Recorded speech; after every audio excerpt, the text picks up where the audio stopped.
अस्सलाम वालेकुम। नमस्ते, सत श्री अकाल। उम्मीद करता हूँ फिट होंगे, बेहतरीन होंगे, अपनी लाइफ अच्छे से एंजॉय कर रहे होंगे। हम तीनों की तरह आज एक और वीडियो, और उसका टाइटल है वीडियो का टाइटल है जी बांग्लादेश क्राइसिस, शेख हसीना बांग्लादेश मिलिट्री को, खालिदा जिया बांग्लादेश बर्निंग। और खान सर की वीडियो है जी, न्यू वीडियो आई है तो हमने सोचा चलें खान सर क्या कहते हैं इस बारे में वो भी जानते हैं। अभी रिव्यू बाद में देंगे। मेरा नाम है राणा मुंदरी, मेरे साथ हैं मोहम्मद समीर खोखर। स्टार्ट।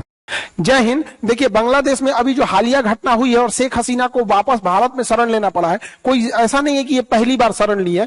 और इससे बाद इस एक समय था जब बांग्लादेश में ये लौट के गई थी, और शेख हसीना वापस बांग्लादेश लौट के जाएंगी और फिर चुनाव लड़ेंगी। इसके बांग्लादेश में आखिर ऐसा क्यों हो रहा है, इसको जानने के लिए हम लोग को आजादी के समय से एक लंबे इतिहास से पीछे चलना पड़ेगा। जब ये पश्चिमी पाकिस्तान और पूर्वी पाकिस्तान एक ही थे, यहाँ पर ये दोनों एक ही थे, और इनके संसद भवन को नेशनल असेंबली कहते हैं। जैसे हमारे यहाँ पार्लियामेंट संसद भवन कहते हैं, नेशनल असेंबली कहते हैं, जिसमें 300 सीटें हैं। बहुमत के लिए 151 चाहिए तो सरकार बना लेंगे। जब चुनाव हुआ तो वहां दो प्रमुख पार्टियां लड़ रही थी। पाकिस्तान पीपुल्स पार्टी की ओर से थे जुल्फिकार अली भुट्टो, और अवामी लीग की ओर से लड़ रहे थे शेख मुजीबुर रहमान। शेख मुजीबुर रहमान ये पूर्वी पाकिस्तान के रहने वाले थे, और जुल्फिकार अली भुट्टो जो थे वो पश्चिमी पाकिस्तान के थे। चुनाव में जो होता है, जुल्फिकार अली भुट्टो हार जाते हैं, इन्हें केवल 86 सीटें मिलती हैं, जबकि बहुमत के लिए 151 सीटें चाहिए होती है। इन पार्टी पाकिस्तान पीपुल्स पार्टी हार जाती है, जबकि शेख मुजीबुर रहमान की पार्टी आवामी लीग 167 वोट पाती है, यानी 151 से ज्यादा पाती है, 40% वोट पा जाती है। आप ऐसे ही समझिए कि मोदी जी को 36% वोट मिला है, बीजेपी को 36% और इन्हें 40%। कितना था? तो बांग्लादेश के लोगों में बहुत खुशी हुई थी कि मतलब उस समय बांग्लादेश नहीं था, पूर्वी पाकिस्तान के हमारे एरिया का प्रधानमंत्री बनने जा रहा है, हमें विकास होगा। जैसे भारत में कैसे होता है कि साउथ से कोई प्रधानमंत्री बनेगा तो साउथ के लोग खुश होंगे ज्यादा। जैसे अभी प्रधानमंत्री नरेंद्र मोदी गुजरात से है तो गुजरात के लोगों को लगता है हमारे यहाँ से गए हैं, तो इसे सबको लगता है, तो ये लोग भी खुश थे। तो जब ये शपथ लेने यहाँ गए ना, तो ये जो थे जुल्फिकार अली भुट्टो यहिया खान से मिलकर इनको जेल में बंद कर दिया। कहा कि नहीं, तुम बंगाली है, तुम लोग कैसे प्रधानमंत्री बनेगा। तो ये लोग ना यहाँ के लोगों को बड़ी हीन नजर से देखते थे, काला बोलते थे, बंगाली बोलते थे, उल्टा सीधा बात बोलते थे यहाँ के लोगों को। और ये लोग तब देखे लो कि भैया इतना तक तो डिस्क्रिमिनेशन चल रहा था, बट इनके प्रधानमंत्री को जेल में डाल दिया गया, तो यहाँ बगावत हो गई। जब बगावत हो गई तो शेख मुजीबुर रहमान को छोड़ा गया, और जब वो छूट के आए बांग्लादेश में तो उन्होंने कह दिया कि बांग्लादेश, ये पूर्वी पाकिस्तान अब पाकिस्तान का भाग नहीं रह सकता है, हमें अपना अलग बांग्लादेश बनाना पड़ेगा। और इसके लिए एक लंबा आंदोलन छेड़ दिए यहाँ पे। जब ये आंदोलन छेड़ा गया तो ये जो खचरा है जुल्फिकार अली भुट्टो, इसने वहां भेजा जनरल टिक्का खान को। जनरल टिक्का खान जब बांग्लादेश पहुंचा, उस समय पूर्वी पाकिस्तान था, तो यहां पर आंदोलन कर रहे लोगों पर इतना अत्याचार किया कि बांग्लादेश में, यानी उस समय का पूर्वी पाकिस्तान में, इसने ऑपरेशन सर्च लाइट चालू किया और 30 लाख लोगों की हत्या कराया था। 30 लाख लोगों की हत्या कराने के कारण से जनरल टिक्का खान को बूचर ऑफ बांग्लादेश कहा जाता है, और इसने 4 लाख औरतों का रेप कर दिया था। अपने देश की 4 लाख महिलाओं का रेप किया, और ये कह के किया कि रेप करो ताकि इससे जो अगली बच्चे पैदा होंगे रेप के कारण, तो वो पश्चिमी पाकिस्तान का डीएनए उसमें ज्यादा पाया जाएगा और वो लोग आजादी की मांग नहीं उठाएंगे। यहाँ पर इस तरह का ये नीच आदमी था। इस जघन्य अपराध के बाद यहाँ पूर्वी पाकिस्तान से शरण लेने के लिए भारत में लोग भागने लगे, जैसे तैसे अपनी जान बचा के भागने लगे। यहाँ इंदिरा गांधी की सरकार थी और मानेक साहब हमारे उस समय के जनरल साहब थे, तो इन लोगों ने भी तैयारी कर ली थी कि आगे कुछ होने वाला है। तो बांग्लादेश के लोगों ने, वहां के लोगों ने एक अपनी अलग संगठन बनाई, मुक्ति वाहिनी। मुक्ति वाहिनी को भारत का खुला सपोर्ट था, और मुक्ति वाहिनी के लोग थे वो बांग्लादेश के ही लोग थे। वहां पे वो कह रहे थे कि अब हम पाकिस्तान में नहीं रहेंगे, हमें अलग देश चाहिए। जबकि यहाँ पे जो जनरल टिक्का खान था, उसने 3 ब्रिगेड बनाया था, अल बद्र, अल शम्स और रजाकार, जिसमें सबसे जालिम जो थे सब वो रजाकार थे। सबसे ज्यादा रेप किया, सबसे ज्यादा मर्डर किया तो ये रजाकार थे सब। रजाकारों की संख्या 50,000 थी। ये 50,000 मिलके 30 लाख लोगों को मार दिए सब, और 4 लाख से ज्यादा महिलाओं का रेप किए सब यहाँ पर। और इधर से लड़ रही थी मुक्ति वाहिनी। मुक्ति वाहिनी का भारतीय इंडियन आर्मी सपोर्ट कर रही थी। अंततः मुक्ति वाहिनी की जीत हुई, और ये पाकिस्तानी बेशर्मों ने 93,000 फौज ने सरेंडर किया। दुनिया का इतिहास है कि 93,000 फौजों ने सरेंडर नहीं किया। देखिए, हथियार जमीन पे फेंक दिए लोग, अपना बेल्ट उल्ट उतार के ऐसे सरेंडर करके, यहाँ नियासी साहब सरेंडर कर रहे हैं यहाँ पे, और ये बहुत आइकॉनिक फोटो है यहाँ पर। तो यहाँ हो गया, इस प्रकार बांग्लादेश का निर्माण हुआ। अब बांग्लादेश का निर्माण हुआ, यहीं से विवाद चालू हुआ। पाकिस्तान देखना नहीं चाहता था शेख मुजीबुर रहमान को, और शेख मुजीबुर रहमान का साथ दिए थे उस समय के आर्मी जनरल जियाउर रहमान। तो जियाउर रहमान और शेख मुजीबुर रहमान दोनों मिलकर बांग्लादेश की स्वतंत्रता में आंदोलन में भाग लिया था। लेकिन जियाउर रहमान का कहना था कि हमारा उतना नाम नहीं हुआ, ज्यादा नाम इनका हुआ। रीजन क्या है, ये पॉलिटिशियन थे, वो सेना के आदमी थे, तो सेना के आदमी का बैकग्राउंड उतना पता नहीं चलता यहाँ पे। तो यहाँ पर इन्हें फादर ऑफ बांग्लादेश कहा जाता है। बांग्लादेश की स्थापना किया, और जैसे हमारे यहाँ father of nation Mahatma Gandhi को कहते हैं, वहां शेख मुजीबुर रहमान को कहते हैं। ये भारत के प्रति बड़ी अच्छा इनका विचारधारा था, सेकुलर विचारधारा के थे और सबको लेके चलने वाले थे। लेकिन पाकिस्तान इनके पीछे पड़ा था और पाकिस्तान चाहता था इन्हें मरवा दिया जाए, और हुआ भी ऐसे ही। आजादी के महज 1972 में पाकिस्तान ने मान्यता दिया बांग्लादेश को। 3 साल बाद 15 अगस्त 1975 को शेख मुजीबुर रहमान अपने घर में थे। उस समय आर्मी के कुछ लोग आए, आर्मी वाले कुछ वर्दीधारी इनके घर में घुसे और घर में घुस के गोलियां चलाने लगे। जब गोलियां चलाने लगे तो ये सीढ़ियों से उतर रहे थे, तो यहीं पे गोली मार दिया गया। इन्हीं सीढ़ियों पे शेख मुजीबुर रहमान को गोली मार दिया गया और उनके घर में 17 लोगों को मार दिया गया। हद तो तब हुआ जब उनके 10 साल के लड़का को भी मार दिया गया। 10 साल के लड़का को गोली मारा गया। सोचिए, एक परिवार में जब 17 लोग की मौत होगी तो क्या बीतता होगा। शेख मुजीबुर रहमान का पूरा खानदान उजाड़ दिया गया था। एक आदमी की मृत्यु होती है तो हालत खराब हो जाता है, और यहां पर इन्हें इतनी बेरहमी से मारा गया और लाश को ऐसे दफनाया गया था। सोचिए पाकिस्तान वाले कितने निर्मम हत्या के। अरे भाई, अगर किसी की जान ले भी ली हो, अब मर गया है, तो अब मरने के बाद लाश से क्या बदतमीजी करना है। एक गड्ढा में जानवर की तरह लाश दफनाए थे सब। केवल इनकी 2 बेटियां बच गई थी, शेख रेहाना और शेख हसीना, क्योंकि इनके हस्बैंड जर्मनी में थे उस समय, तो ये जर्मनी में थी उस समय, तो जर्मनी में थी। तो पाकिस्तान की जो आईएसआई थे सब, उनका कहना था 17 लोग को मार दिए, ईदुगो को और मार देते हैं, नहीं तो ये दिक्कत करेंगे सब। यह बात पता चल गई भारत को पता चल गई कि पाकिस्तान की आईएसआई शेख हसीना और शेख रेहाना को जर्मनी में मारना चाहते हैं। तो इंदिरा गांधी ने उन्हें भारत में एसाइलम दे दिया, शरण दे दिया कि आप भारत में रहिए तब तक जब तक बांग्लादेश की स्थिति सही नहीं हो जाती है तब। और जैसे बांग्लादेश की स्थिति सही हो जाएगी, आप वापस जाके वहां चुनाव लड़िएगा और फिर सत्ता संभालिएगा। यही कारण है कि शेख हसीना भारत का बहुत समर्थन करती है, क्योंकि शेख हसीना जिंदा है तो उसके कहीं ना कहीं उसके पीछे भारत का हाथ है। अगर भारत को शरण नहीं दी रही तो इन लोग को बहुत मुश्किल हो जाता, क्योंकि आईएसआई इनके पीछे पड़ी हुई थी। हुआ क्या, वहां पर 1975 में शेख मुजीबुर रहमान की हत्या हो जाती है। तो शेख मुजीबुर रहमान के साथ जो सेनापति लड़ रहे थे जियाउर रहमान, जो ये कह रहे थे कि हमको क्रेडिट नहीं मिला, अब इनके हाथ में सत्ता आ जाती है। तो जियाउर रहमान के हाथ में सत्ता आ जाती है, लेकिन बांग्लादेश की जो सेना थी वो इनको भी नहीं देखना चाहती है। ये एक दिन चटगांव दौरे पर थे, तो 30 मई 1981 को सेना ने इनके घर में भी घुस के ऐसे ही हत्या किया जैसे शेख मुजीबुर रहमान के किया था।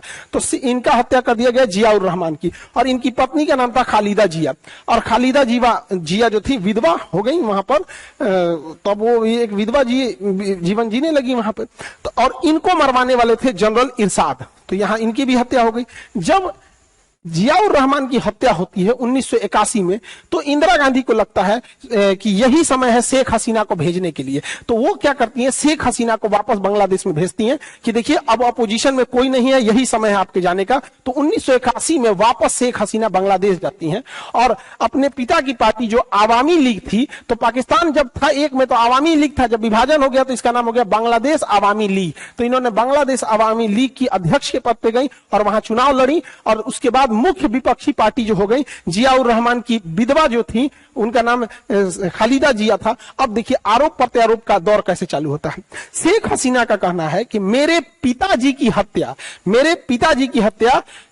इन लोगों ने कराया था, खालिदा जिया ने कराया था। खालिदा जिया का कहना है कि मेरी पति की हत्या, जियाउर रहमान की हत्या इन लोगों ने कराया था। यानी ये अपने पिता की हत्या का आरोप इनमें लगा रही है, ये अपने पति का आरोप इन पे लगा रही है। आज तक इन दोनों बेगमों की लड़ाई में बांग्लादेश के लोग घिस रहे हैं यहाँ पर। तो ये दोनों एक दूसरे पे आरोप प्रत्यारोप लगाती हैं, लेकिन अब दोनों यही चुनाव में रहते हैं। इनकी पार्टी का नाम हो जाता है बांग्लादेश आवामी लीग और इनकी पार्टी का नाम हो जाता है बांग्लादेश नेशनलिस्ट पार्टी, BNP हो जाता है यहाँ पर। अब देखिए होता क्या है, 1986 में, 96 में, 81 में ये आई थी और 1996 में ये चुनाव जीत जाती हैं। शेख हसीना चुनाव जीत जाती हैं 1996 में। और उसके बाद वो सत्ता संभालती हैं, और सत्ता संभालने के बाद पाकिस्तान समर्थित कट्टरपंथी लोग जमाते इस्लामी वगैरह पे प्रतिबंध लगा देती हैं।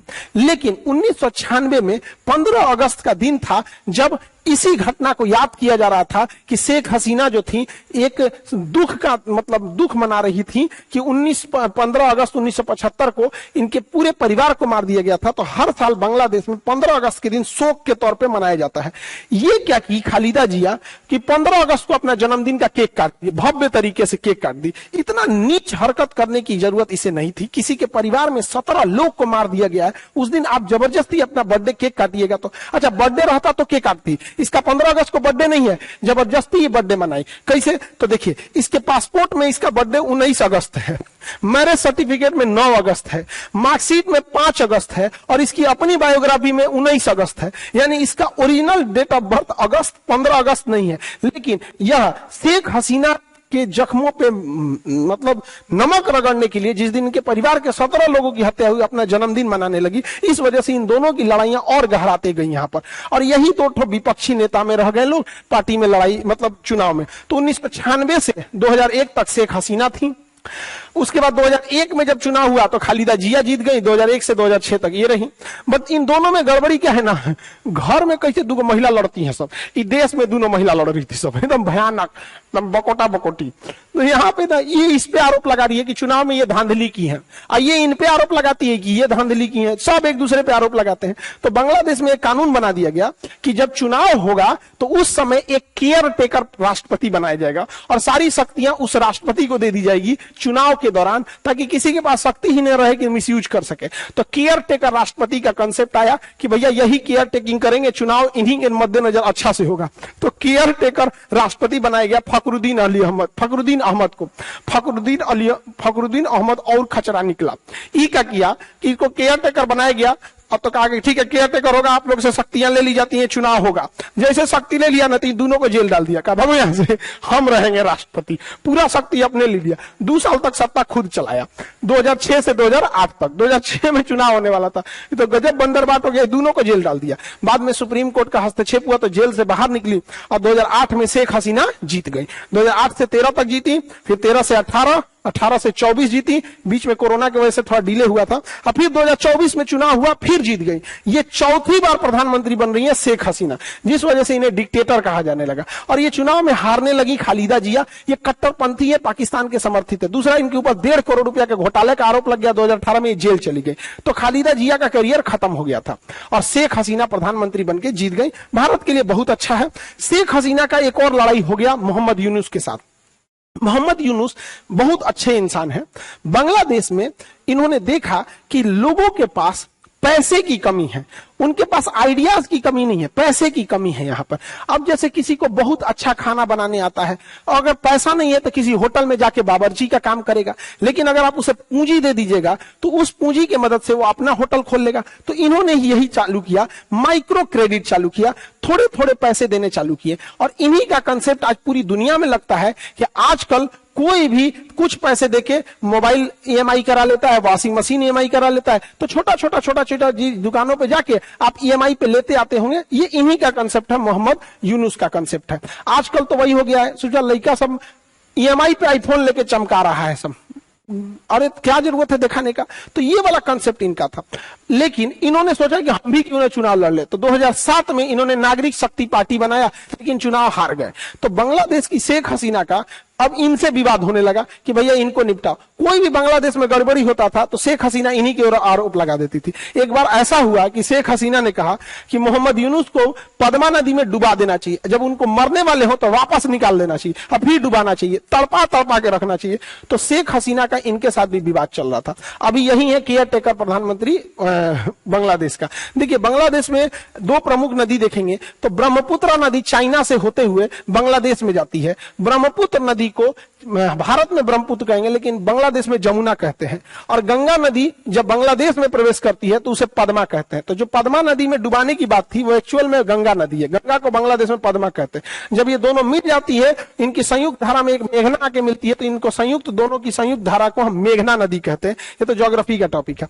अब देखिए, जब 2024 में शेख हसीना चुनाव जीतती हैं, तो चुनाव जीतने के बाद एक बहुत ही मेच्योर्ड प्रधानमंत्री के तौर पर ये अपने देश का भला सोचते हुए भारत को भी लेके चलती हैं, चाइना को भी, रसिया से भी। यानी बांग्लादेश तीनों को बैलेंस करके चल रहा था। न ज्यादा रसिया, चाइना, इंडिया किसी को ज्यादा फेवर नहीं कर रहा था, क्योंकि ये हकीकत भी है।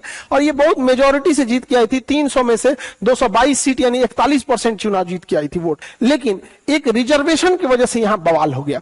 रिजर्वेशन था कि 1971 की जो लड़ाई हुई थी स्वतंत्र कराने के लिए बांग्लादेश में, उसमें कुछ आरक्षण की व्यवस्था की थी। बांग्लादेश में आरक्षण जाति धर्म के नाम पे नहीं है, स्वतंत्रता सेनानियों को है। तो 1972 में 30% आरक्षण दिया गया स्वतंत्रता सेनानियों को, कि जो फ्रीडम फाइटर है। लेकिन 1972 के बाद 1997 में यह 30% आरक्षण उन फ्रीडम फाइटर के बच्चों को भी दे दिया गया। तो लोगों ने कहा कि भैया फ्रीडम फाइटर के बच्चों को क्यों दे रहे हो? फिर लोगों ने बर्दाश्त किया कि चलो भाई बच्चे को दे देते हो, ठीक है। 2010 में शेख हसीना जब प्रधानमंत्री आती थी तो फ्रीडम फाइटर को बहुत महत्व देती थी, क्योंकि फ्रीडम फाइटर इनके पार्टी में ज्यादा थे। तो फ्रीडम फाइटर के नाती पोता को भी आरक्षण दिया गया। ये और बांग्लादेश में होने लगा कि भैया आप सबको आरक्षण देते जाएंगे, जो लड़ा था उसको दिए, ठीक है, उसको बच्चा को दिए, फिर बच्चा के बच्चा को दे रहे हैं, ये ठीक नहीं है। तो जब विरोध होने लगा तो शेख हसीना ने 2018 में यह 30% आरक्षण खत्म कर दिया। तो देश में बवाल खत्म हो गया, आरक्षण को खत्म कर दिया। लेकिन इसी बीच एक स्वतंत्रता सेनानी पहुंच गया हाईकोर्ट, और हाईकोर्ट में कहा कि नहीं, हमें आरक्षण मिलना चाहिए, क्योंकि हमने स्वतंत्रता की लड़ाई लड़ी थी। इसी साल 2024 में हाईकोर्ट ने कहा कि नहीं, वापस 30% दे दो। तो भैया इसमें शेख हसीना ने तो दिया नहीं था, इसमें तो हाईकोर्ट ने दिया था। लेकिन लोग भड़क गए शेख हसीना पे। याद कीजिए, यही घटना हुई थी मणिपुर में। कोर्ट ने डिसीजन दिया था आरक्षण के लिए, और कोर्ट के डिसीजन के बाद इतना भीषण बवाल हुआ था। और बांग्लादेश में भी कोर्ट ने डिसीजन दिया, उसके बाद भीषण बवाल हो गया। ढाका यूनिवर्सिटी के बच्चे जो थे सड़कों पे निकल गए। इसमें अमेरिका की इन्वॉल्वमेंट हो गई, पाकिस्तान की इन्वॉल्वमेंट हो गई, और शेख हसीना थोड़ी रिजिड हो गई। उनको इंटरनेट शटडाउन उसी समय कर देना चाहिए, और किसी भी कार्रवाई करो तो गुप्त ढंग से कार्रवाई करो। और ये स्टूडेंट बहुत भयानक बगावत ले लिए, और इसमें एक बहुत बड़ी घटना हो गई। जब पुलिस गोली चलाई तो कुछ बच्चों की मृत्यु हो गई, शहीद हो गए कुछ बच्चे, जिससे कि युवा और भड़क गए। युवाओं को प्यारे से समझा सकते, धमका के तो युवाओं को नहीं समझा सकते हैं। इसी बीच जब आंदोलन चल रहा था तो मीर मगदो नाम का एक व्यक्ति था, मीर मगदो था, वो पानी पिलाता था सबको, जो आंदोलनकारी थे, पानी पी लो, पानी पी लो, पानी पी लो। तो इसी दौरान जब पुलिस गोली चलाई ना, तो उसको लग गया। अब भीषण और बवाल हो गया कि भैया वो तो पानी पिला रहा था, आंदोलन नहीं कर रहा था, तुमने गोली मार दिया। और उग्र हो गया आंदोलन। इसी बीच यूनिवर्सिटी के 3 विद्यार्थी, नाहिद, आसिफ और अबू बकर, इन 3 जो मेन लीडर थे, पुलिस इनको उठा लेती है अलग अलग जगहों पे, और सिविल ड्रेस में पुलिस उठा लेती है। और इन लोग को इतना मारती है, इतना मारती है, अब मार के अब वीडियो बनवाती है। तो ये लोग कहते हैं आंदोलन मत कीजिए, लेकिन जब मारे रहेंगे तो पता चल जाएगा। तो ये लोग कहते हैं कि जरूर इन लोगों ने अरेस्ट किया है। तो बांग्लादेश की पुलिस कहती है नहीं, हमने अरेस्ट नहीं किया है, पता नहीं कहां से वो वीडियो बना है।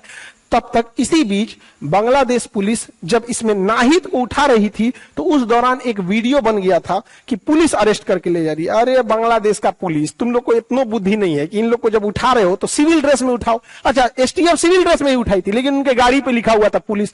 बकलोल कहीं का भाड़ा पे बोलोरो ले आता, पता नहीं चलता। तो किसी ने वीडियो बना लिया था कि पुलिस ने उठा के ले गई है। फिर पुलिस के ऊपर दबाव बना तो पुलिस इन तीनों को छोड़ी। जब इन तीनों को छोड़ी तो मीडिया वाले पूछे कि आपने ऐसा वीडियो क्यों बनाया था कि आंदोलन रद्द कर दिया जाए। तो उन्होंने अपना कपड़ा हटा के और जब जख्म दिखाया मारपीट का, और रो रो के जब वीडियो बनाए, तब पूरा उग्र हो गया बांग्लादेश और कहे कि अब सीधा कूच करते हैं, मार्च करते हैं। कहां पर? बांग्लादेश में शेख हसीना के भवन पर। और इस दौरान पूरी भीड़ शेख हसीना के दरवाजे तक चलने लगी। शेख हसीना ने हाई प्रोफाइल मीटिंग बुलाया, जिसमें वकारुज्जमा सेनापति भी उसी में उपलब्ध थे। वहां पर सेनापति के साथ ही इंटेलिजेंस हेड जो थे वकारुल हसन थे, और साथ ही वहां पर जो NSA national security adviser Tariq Hasan Siddiqui भी थे, ये तीनों लोग मिलकर शेख हसीना को कहें कि हम भीड़ को कंट्रोल नहीं कर पाएंगे, हम लाठी नहीं चार्ज कर सकते हैं, गोली नहीं चार्ज कर सकते हैं, आप यहां से चले जाइए, बांग्लादेश छोड़ के आप चली जाइए। ये जाने को रेडी नहीं थी, तो इनके बच्चे को अमेरिका में फोन लगाया गया और इनकी बहन से जब बात कराया गया तो इन लोगों ने समझाया कि भीड़ ने ही 17 लोगों को मार दिया था घर में घुस के, आप ही बची हैं, एगो अब खाला बचल है, चल आइए फिर कभी जाइएगा वापस। तो 40 मिनट का समय दिया गया और सेनापति ने इन्हें वापस हेलीकॉप्टर से फिर जहाज में बैठा के भारत भेज दिया, जबकि ये सेनापति बनने लायक नहीं थे, वकारुज्जमा सेकंड सीनियर थे। इनको जानबूझ के शेख हसीना ने प्रमोशन दिया था इसी साल 11 जून को कि आप बनिए, ये उनके रिश्तेदार लगते हैं, ये शेख हसीना की ना शेख रेहाना के देवर लगते हैं, तो रिश्तेदारी में बांटेंगे लोग यहाँ पे। और हो गया कांड यहाँ पर, फिर शेख हसीना को बांग्लादेश छोड़ना पड़ा, हेलीकॉप्टर से फिर जहाज में बैठी और जहाज में इनका सुपर हरकुलियस जहाज हिंडन एयरपोर्ट पे ले आके लैंड किया यहाँ पर। इस बीच जो शेख हसीना का बंगला था गोनो भवन, उसमें उग्रवादी घुस गए थे। सर आपको क्या लगता है ये लोग शेख हसीना को छोड़े होंगे? शेख हसीना की साड़ी उठा ले गए लोग, अंडरगारमेंट लेके चले गए सब यहाँ पे, शेख हसीना का चिथड़ा उड़ा देते सर। तो शेख हसीना का निकलना तो खैर वहां पे था, लेकिन भारत का इंटेलिजेंस फेल्योर था यहाँ पर। भारत को सोचना चाहिए, एक इंदिरा गांधी का समय था जब मुक्ति वाहिनी को घुसाकर, हमारे सैन मानेकशा सेना घुसाकर वहां पाकिस्तान की सरकार उजाड़ दिए, पाकिस्तान से विभाजन कर दिए, वहां का स्वतंत्र सरकार बना लिए और वहां अपनी पसंद का सरकार भी बैठा दिए। और एक अभी का इंटेलिजेंस हमारे यहाँ का चुपचाप टुकुर टुकुर देख रहा है, हाँ तो बांग्लादेश के हेलीकॉप्टर से आए, और हमारी मीडिया कह रही है कि शेख हसीना की जहाज के पीछे हमने 2 राफेल लगा दिया था कि सुरक्षित वापस आ सके। हाँ मतलब अरे बैल, तो एकरों में अपना काबिलियतें दिख रहा है। यही चीज अगर इजराइल में होता तो स्टूडेंट लोग कबे गायब हो जाते, लोग पते नहीं चलता। ये तीनों स्टूडेंट में पता चलता ये उसको मार दिया, वो उसको मार दिया, दूसरे जगह हो जाता है यहाँ पे। ये गलत है। शेख हसीना का जाना मतलब वहां से भारत का जाना। अब वहां सब जितनी ताकतें आएंगी सब उठपटांग आएंगी। अब वहां का सेना प्रमुख तो अलग था, बताइए, इसमें सेना प्रमुख भी मिला जुला था और इसने ही घोषणा की कि हम सरकार बनाएंगे। और एक भारत है जहां पे इतने प्रोफेशनल ढंग से सेना, हमारे सेनापति उपेंद्र द्विवेदी सर, हमारी मुलाकात हुई थी कुछ दिन पहले, इतने मतलब इतने बड़े पोस्ट पे जो 13-14 लाख सेना को मतलब कंट्रोल कर रहा है। हमारी जब मुलाकात हुई थी तो हम कहते कि सर हमको भी जाना था फौज में, अगर हम रहते तो आपके अंडर कमांड हम कहीं ड्यूटी पे रहते। तो उन्होंने कहा नहीं, आप पढ़ा रहे हैं, अच्छे से पढ़ा रहे हैं, जो मिडिल क्लास है, गरीब है, इन लोगों को आप पढ़ा रहे हैं, बहुत अच्छा काम कर रहे हैं यहाँ पर। तो सोचिए भारत के एक सेनापति हैं जिनको इतनी व्यस्तता के बावजूद इतना पता रहता है देश के बारे में। यहाँ पर 13 लाख की 14 लाख की फौज को ये लोग संभाल रहे हैं, और एक ही बांग्लादेश का है, इसके यहाँ सेनापति इतना लोगों को रोक नहीं पाया। बताइए, इतना भीड़ को नहीं रोक पाया। अब वही भारत की सेना को दे दीजिएगा तो कचूमर निकाल दिए रहते। तो खैर सैल्यूट हो हमको भारत की सेना, हमारे पूरी सेना के ऊपर जो इतना डिसिप्लिन तरीके से प्रोफेशनल ढंग से देश की सेवा करते हैं। अब सेना, अब बांग्लादेश की कमांड आ गई है मोहम्मद यूनुस के पास। इनमें इन 3 प्रदर्शनकारियों को भी रखा गया है, इंटेलेक्चुअल लोगों को रखा गया, वकील, जज, साइंटिस्ट हैं, सब कुछ महिलाएं हैं। अब वो लोग बांग्लादेश को एक नए ढंग से चालू करेंगे, लेकिन बांग्लादेश में उपद्रव बहुत ज्यादा हो गया है। अब कई लोग का कहना है कि अमेरिका का इसमें चाल नहीं था, बिल्कुल चाल था अमेरिका का। अमेरिका देख रहा था कि बांग्लादेश कैसे इंडिया को भी बैलेंस कर रहा है, चाइना को भी, रसिया को भी बैलेंस कर रहा है, इसलिए अमेरिका को यह पसंद नहीं आ रहा था। इसीलिए अमेरिका चाल चलने लगा और बार बार बोलता था कि बांग्लादेश में चुनाव अच्छा से नहीं हुआ है। भैया अमेरिका में कौन सा चुनाव अच्छा से हुआ था? ट्रंप तो खुदे आरोप लगा रहे थे उनको जबरदस्ती हराया गया यहाँ पे। तो अमेरिका ने क्या कहा, मतलब शेख हसीना का कहना था कि अमेरिका यहाँ सेंट मार्टिन आइलैंड चाहता है। क्यों? क्योंकि चाइना के जितने भी जहाज हैं ये मलक्का स्ट्रेट से निकलते हैं, इस पर नजर रखने के लिए चाइना चाहता है, अमेरिका चाहता है। तो शेख हसीना ने मना कर दिया कि यहां अगर अमेरिका को दे देंगे तो भारत भी नाराज हो जाएगा, चाइना भी नाराज हो जाएगा, इन दोनों की वजह से रसिया भी नाराज हो जाएगा। तो मना कर दिया यहाँ पर। यही आरोप लगाई थी अमेरिका के ऊपर। अभी हाल ही में अमेरिका के डेलीगेट्स आए थे सब बांग्लादेश में। अब देखिए अमेरिका का योगदान कैसे नहीं है। बांग्लादेश में आए थे सब, उन्हें कायदे से बांग्लादेश के प्रधानमंत्री से मिलना चाहिए और नेता विपक्ष से भी मिलना चाहिए। उन लोगों ने प्रधानमंत्री से मुलाकात नहीं किया, डायरेक्ट मिले, नेता विपक्ष से चले गए। बताइए कोई तरीका है? तो साफ वो दिखा रहे थे लोग कि ये बांग्लादेश में अमेरिका का इंटरवेंशन है। विदाउट अमेरिका के इंटरवेंशन ऐसा हो ही नहीं सकता है। यूएनओ की बेशर्मी देखिए, यूएनओ क्या कह रहा है कि प्रदर्शनकारियों पे लाठीचार्ज नहीं होना चाहिए, ये इनका अधिकार है। अरे ये चोट्टे प्रदर्शनकारी शेख हसीना का अंडरगारमेंट नोच के लेके चल गए, सब साड़ी नोच के लेके चल गया, सब इनके पर प्रोटेस्ट नहीं होना चाहिए, इनका अधिकार है। और कश्मीर में जब हम लोग आतंकवादियों को मारते हैं ना, तो हम लोग पे इंक्वायरी बैठा देता है। अब बांग्लादेश में हिंदुओं के साथ, माइनॉरिटी के साथ अत्याचार बढ़ जाएगा, अब कौन रोक सकता है उसको बढ़ने से? लिए सरकार जो थी शेख हसीना की, वो न्यूट्रल सेकुलर सरकार थी, अब उस पर बढ़ जाएगा। अब सरकार इस पे कितना रोक सकती है? यहाँ पर दूसरे की गवर्नमेंट है। और वहां पर शेख मुजीबुर रहमान का पुतला गिरा दिया सर। क्या ये स्टूडेंट है? सब नहीं है सर। और हम लोग कह रहे हैं बहुत गलत हुआ, शेख मुजीबुर रहमान का पुतला नहीं गिराना चाहिए। अब भारत में जब गांधी जी लोग को मारते हैं लोग, तो इनकी जो कहते हैं लोग नाथूराम गोडसे की जय, तो दुनिया हम लोग को का तारीफ करती होगी। जब हम लोग बांग्लादेश को कहते हैं, इतना समझते कि भाई तुम्हारा देश का राष्ट्रपिता है, उसको पुतला मत फूको, तो हम लोग में भी यही होता है। तो रेडिकलाइज नहीं होना चाहिए, देश के लिए अच्छा बात नहीं है। अभी भारत को यही मौका है कि चिकन नेक जो 22 किलोमीटर है, चढ़ के अपना कब्जा कर लो। ससुरा तो नहीं ले, या तो शेख हसीना वापस जाएंगी तो हम लोग लौटा देंगे, और नहीं तो ले कब्जे कर लेते हैं यहाँ पे, वरना चाइना यहाँ के बैठ जाएगा। तो यही मौका है बढ़िया से कब्जा लेने का। यहाँ पे अभी भारत से बहुत सारी कंपनी बांग्लादेश को बिजली सप्लाई कर रही थी, Adani group, NTPC, power grid corporation. अब बांग्लादेश के लोग हम लोग का बिजली फूंक दिया तुम लोग, और 8,000 करोड़ बिजली बिल अभी तक नहीं दिया। बांग्लादेश वाले हम लोग का बिजली दे दो, बिल दे दो, इतना फूंक दिया यहाँ पर। तो आप लोग को ये समझ में आया होगा। और अभी सुबह 7 बजे पॉलिटी चल रहा है, 8 बजे ज्योग्राफी, 9 बजे फिजिक्स स्टार्ट होगा, और 10 बजे इंडियन मैथ। तो सुबह का नींद त्यागिए, 7 बजे से देखिए, 7 बजे से पॉलिटी, 8 बजे ज्योग्राफी, 9 बजे फिजिक्स, 10 बजे आपका इंडियन मैथ। और फिर 5 सितंबर को आ जाएगा दरोगा बैच का, यहाँ पर दिसंबर में दरोगा एग्जाम भी ले लेगा। तो आई होप आप ये सब टॉपिक समझे होंगे। यहाँ बीपीएससी बैच भी स्टार्ट होने वाला है 10-12 सितंबर के आसपास में यहाँ पर, तो आप इस सारे टॉपिक को समझे होंगे। मिलेंगे नेक्स्ट क्लास में। जय हिंद। बंगाली लोगों के ऊपर जितनी भी गुफ्तगू की जाए वो कम है, लेकिन यह है कि कहीं ना कहीं मेंटालिटी पाकिस्तान से भी मिलती है, ये एक और पॉइंट है। लेकिन इन सीरियस नोट उन्होंने बात बीच में मेंशन की कि एट दी एंड के यार उनका हक नहीं बनता था शेख हसीना पे। हाँ, मैं उस चीज को कंडेम जरूर करूंगा कि उन्होंने पर्सनल वे में उनके ऊपर जो भी उनकी चीजें थी, उनके साथ वो जो बिहेवियर किया वो गलत था। लेकिन कहीं ना कहीं मैं इस चीज के ऊपर कंडेम करता हूँ खान सर के उस बात के ऊपर, कि काउंटर करूंगा कि यार उनका हक बनता था, उनके साथ ज्यादती हो रही थी। और जब आप बार बार लगातार एक चीज आपको पता है, शेख हसीना को पता चल गया कि भीड़ इतनी आ गई है और इस मसले का रिजॉल्व करना है, तो उसका हल ढूंढे। उसका हल सिंपल था कि वो कोटा जो था, वो कोटे के ऊपर वो सारा सिस्टम उन्होंने, वो जो भीड़ इकट्ठी हुई थी स्टूडेंट्स की, वो इसीलिए हुई थी। अब उनको उनका हक मिल जाता, ये वहां पे आके सामने उनके बात करती, उनको वो एक किस्म की कहते हैं ना यकीन दहानी कराना कि हाँ ठीक है, उनको कॉन्फिडेंस में लेना कि हो जाएगा, ये खत्म हो गया, अब इसके बाद नहीं होगा। तो कहीं ना कहीं मामला थम जाता। जो पीछे बात हो रही है ना कि दूसरी ताकतें बीच में इन्वॉल्व हुई, उन्होंने मसले को और ऊपर उठाया और आगे लेके गए, वो चीज कंट्रोल हो जानी थी। दूसरे लोगों को, दूसरी कंट्रीज को, दूसरी एजेंसीज को मौका नहीं मिलना था बीच में एंटर होने का, खासकर अमेरिका को। अगर ये वहां पे आके उनके सामने वार्तालाप करती और उनसे माजरत करती, कितना काम था, क्या करना था, मुल्क के लिए करना है ना, मुल्क के ऊपर हुकूमत करनी है, तो ये अवाम होगी तो आप हुकूमत करोगे ना। अगर वही अवाम आपके अपोजिट आ जाती है तो आपके बेड़े गर्क हो जाएंगे।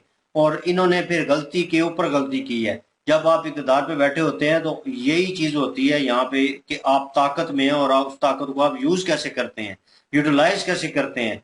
तो ये चीज बड़ी जरूरी थी। और यहीं पे हसीना वाजिद जो है वो मार खा गई। उन्होंने देखा कि मैं ताकत में हूं, मैं होल्ड में, ओहो ये तो नीचे रियाया है, ये तो कीड़े मकोड़े हैं, कुछ लो इनको, इनको तो ऐसे करो, इनको वैसे, इनको उठा लो, जो इनको 3 जो ऊपर होल्ड कर रहे हैं ना इनको उठा लो, ये इनको आगे लेके जा रहे हैं, सारा प्लान यही कर रहे हैं। अब उनको उठाने, भाई सोशल मीडिया का दौर है, भूल गए हो शायद, तो उन्होंने वीडियो बना ली किसी ने, तो वीडियो वो चली गई। अब अवाम को तो इशारा चाहिए था, वो आखिरी हद थी कि जहां तक मतलब वो निकल गया बंदा। और उसके बाद उन्होंने पहले कड़ी पता चली कि इन्होंने उठाया, इन्होंने फिर झूठ बोला है कि हमने नहीं उठाया, हमें नहीं पता वो कहाँ है, कहाँ से वीडियो अपलोड कर रहे हैं।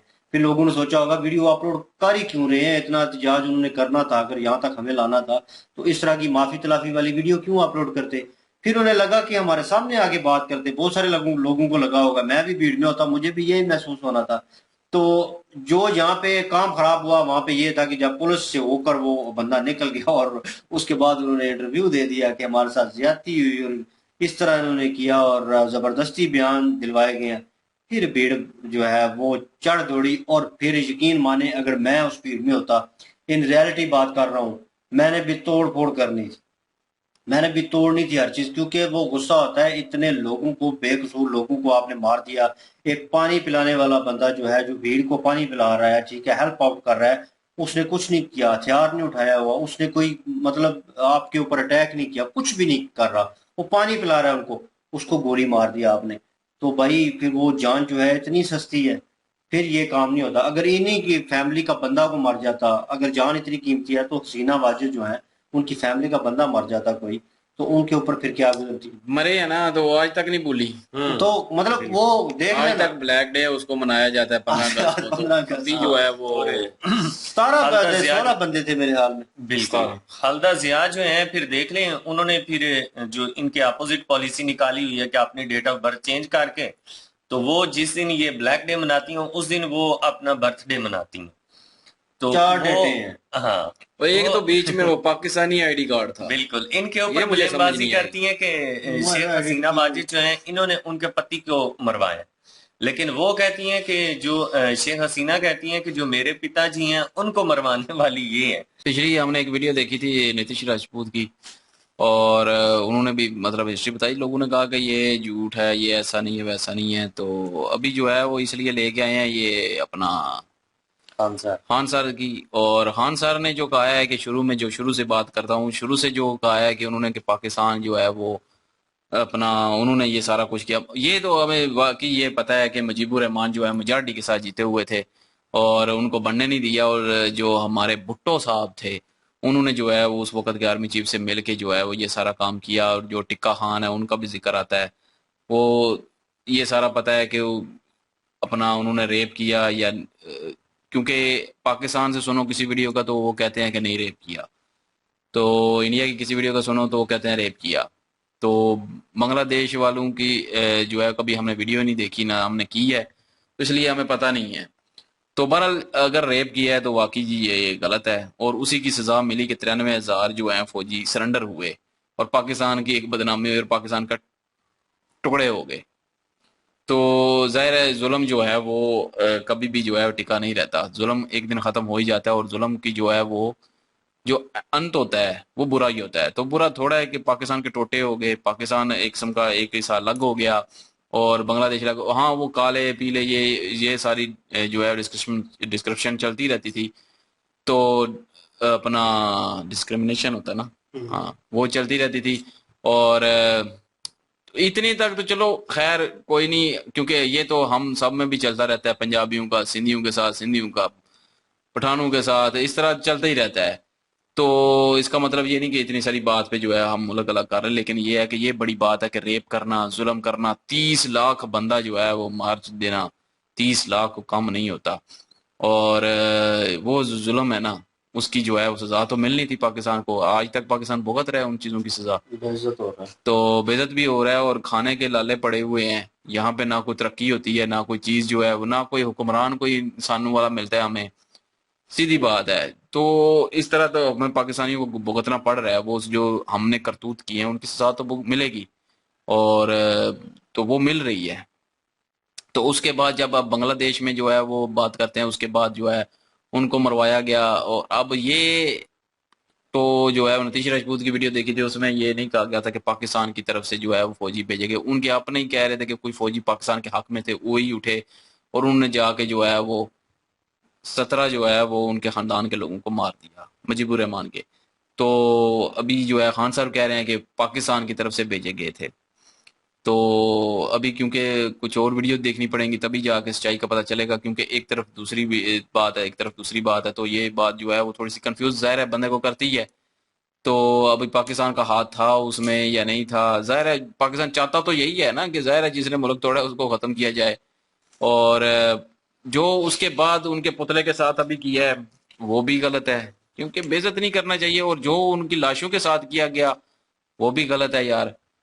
तो मतलब इंसानियत ही खत्म हो चुकी है हर। बिल्कुल मैं हाँ, क्या शेख कहूँ इस हसीना चीज के को। साथ चलें, जो भी आपके इख्लाफात थे उनकी पॉलिसीज के खिलाफ जाना अवाम का हक है।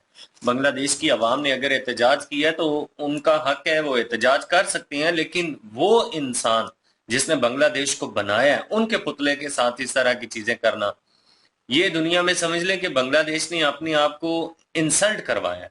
और मैं कहता हूं कि ये स्टूडेंट कैसे स्टूडेंट हैं कि जिनको ये नहीं पता कि जिस कंट्री के मोहसिन की इज्जत नहीं वो कर सकते, वो स्टूडेंट क्या है, उनकी एजुकेशन का लेवल क्या है, क्या उन्होंने पढ़ा है, कि उन्हें ये नहीं पता कि ये वो इंसान है जिसने अपना पूरा घर, अपनी जिंदगी, अपना सब कुछ बंगाली बंगाली लोगों के लिए दे दिया था। उसके बाद जो पॉलिसीज अगर गलत हुई हैं, शेख हसीना की पॉलिसीज, बिल्कुल हम उनकी पॉलिसी से एग्री नहीं करते। जिस तरह से वो उनकी सोच यहाँ पे देखने के लिए मिली हमें, कि वो खालिदा जिया के साथ जिस तरह से उनका जो भी मामला चल रहे हैं और अवाम को जिस तरह से उनको ट्रीट करना जो पड़ा है, उस तरह से वो ट्रीट नहीं करना चाहिए था उन्हें।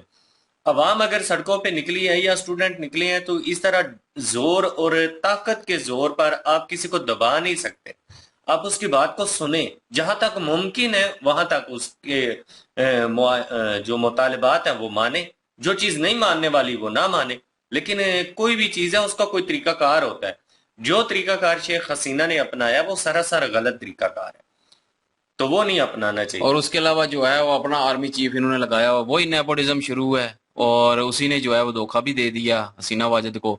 और लेकिन मैं ये कहूंगा कि शुरू से ही अगर जब ये आंदोलन हुआ था ना, तो उसी वक्त ये कहते हैं कि ठीक है कोटा सिस्टम मैं खत्म करवाने की कोशिश करती हूँ, बेशक वो अदालत की तरफ से लगा हो, सुप्रीम कोर्ट की तरफ से, लेकिन फिर भी वो कहती है कि मैं मतलब एज वज़ीर आज़म कोशिश करूंगी कि इसको खत्म किया जाए और मेरिट पे जो है वो ये सिस्टम लेके आया जाए।